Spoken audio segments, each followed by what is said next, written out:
तुमच्या दोघांपैकी कोण जास्त फूडी आहे? मी असेल, तो नाहीये तेवढा. तो तेवढा नाही. तो नावं ठेवतो फक्त. नावं ठेवतो हो. खूप. पण अरे ही तळ कोकणातली आहे हा. त्यामुळे यांच्याकडे ओलं खोबरं खूप वापरतात, सगळ्यात ओलं खोबरं हा. वापरतात सगळ्यात. मी लहानपणापासून खूप झणझणीत आणि असं ही खाल्लेलं. तळ कोकणातली आणि तू कुठला? मी अलिबाग. अलिबागचा. त्यामुळे तुम्हाला आगरी आणि कोकणी असा हा. फरक आहे. तर आमच्या इकडे सगळं झणझणीत असतं रे. तुमच्याकडे आणि हिच्याकडे जास्त. सगळ्या ह्याच्यात खोबरं. सगळ्या ह्याच्यात खोबरं. अच्छा.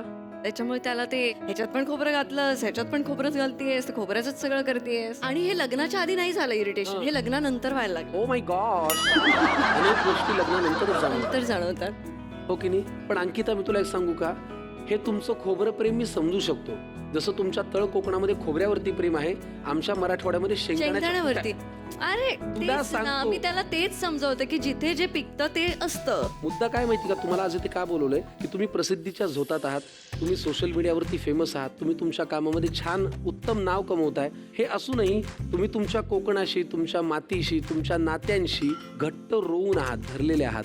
आणि हे आम्हाला जास्त भावतं, म्हणून तुमच्यातल्या स्टार मधल्या माणसाला जाणून घेण्यासाठी आज आम्ही इथे बोलवलंय. आणि अशी माणसं जी आपल्या तळागाळाशी जोडलेली असतात, त्यांच्या जाळ्यामध्ये खूप काही अडकलेलं असतं. आता यांच्या नात्याच्या जाळ्यामध्ये नेमकं काय अडकलंय, कारण समुद्र किनारा या दोघांनाही माहिती आहे. तर या जाळ्यात नेमकं काय आहे ते आम्हाला जाणून घेण्यात जास्त उत्सुकता आहे. त्यामुळे आम्ही आता एक जाळं इथे टाकणार आहोत. घेऊन या जाळं. तर तुम्ही आहात अलिबागचे आणि तुम्ही आहात तळ कोकणातल्या, म्हणल्यानंतर समुद्रातलं जाळं तर पाहिजेच की नाही. या जाळ्यामध्ये काय काय अडकलेलं जरा बघूया. सगळ्यात आधी निघालेली आहे झी मराठी अवॉर्डची ट्रॉफी. पहिली भेट. पहिली भेट, सगळ्यात पहिलं आम्ही जे भेटलो ते झी मराठी अवॉर्ड्सच्या वेळेला भेटलो. मी रेड कार्पेट होस्ट करत होते आणि कुणालला अवॉर्ड मिळाला होता शीर्षक गीतासाठी. तू चाल पुढं जी आपली झी मराठीची सिरियल आहे त्यासाठी त्याला अवॉर्ड मिळाला होता आणि तो तिथे आला होता. आणि मी असंच सहज बघितलं की म्हणजे आम्ही बोलायचो, आम्ही सोशल मीडियावरती एकमेकांशी बोलायचो, पण कधी भेटलो नव्हतो. तर तिथे पहिल्यांदा मी याला बघितलं असं, आणि असं झालं की मी इकडे कोणतरी मला स्क्रिप्ट दाखवतोय, काहीतरी बोलायचं आहे, एवढ्यात तो दिसला मला.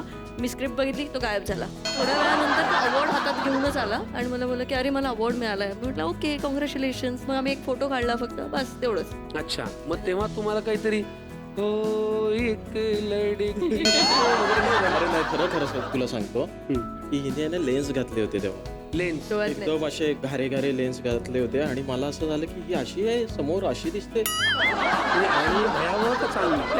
भयावह. अच्छा. आणि त्याचं तो खूप लिहितो आणि हे करतो ना, त्याच्यामुळे त्याचं बोलणं आणि सांगणं खूप हे असतं. मला तसं म्हणाल की माणसाचे डोळे बोलतात आणि तुझे जे खरे डोळे आहेत ते सोडून तुझे ते लेन्सेस वगैरे लावले होतेस, त्यामुळे तुझं कॅरेक्टर मला भयानक वाटलं असं एकदम. पहिल्यांदा प्रेमात कोण पडलं? तोच पडला. पहिल्यांदा प्रपोज कोणी केलं? टिप क्रमांक 1, जग कितीही पुढे गेलं, आपण 21व्या 25व्या 30व्या शतकात जरी गेलो, सुरुवात आलं ना तुमच्या लक्षात?